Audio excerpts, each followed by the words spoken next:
හොරු එළවනකම් මේ සටන අයින් කරන්නේ නැහැ කියන එකත් අපි පැහැදිලිවම අද දවසේදී කියනවා. දැන් අපි දැක්ක පහුගිය දවස්වලදී ඔබතුමන්ලා ඔය විරෝධතාවයත් එක්කම ඒජන්සි විදේශ රැකියා ආයතන කිහිපයක් ඔබතුමන්ලට විරුද්ධව කතා කරනවා.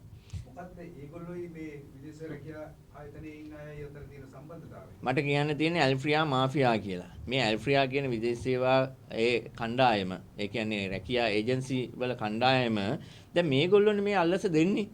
දුන්නේ කට්ටියයි ගත්තේ කට්ටියයි දෙකම මාට්ටු වෙනවා. අර මලිට්ට ගහද්දි චංචල අඬනවනේ. ඒ අඬන්නේ මොකද්ද? දැන් මේ දීගේ මාට්ටු වෙලා තියෙන්නේ. මොකද ඒගොල්ලෝ කියොත් මේගොල්ලොත් යනවා. දැන් මේගොල්ලන්ට අපරාධ පරීක්ෂණ දෙපාර්තමේන්තුවේ කට උත්තර දෙනකොට දුන්නේ කවුද කියලාත් කියන්න වෙනවා. දැන් දෙපාර්ශ්වයේම කලබල වෙලා කියනවා අපි සල්ලි ගත්තා කියලා ඔන්න මොකද්ද මන්ද කතාවක් කියනවා. දැන් මේ සිද්ධියක පාර්ශව දෙකක් ඉන්නවනම් එක්කොත් ගන්න ඕනි අපි විදේශ සේවා නියුක්ති කාර්යාංශය ඇතුලේ. එහෙම නැත්නම් අපි ඒජන්සි ඇතුලෙන් ගන්න ඕනි. එතකොට දැන් මේ දෙගොල්ලම එකතු වෙලා කියනවා අපි ගත්තලු. ගත්තේ කොහෙන්ද කියන එක තමයි මම අහන්නේ.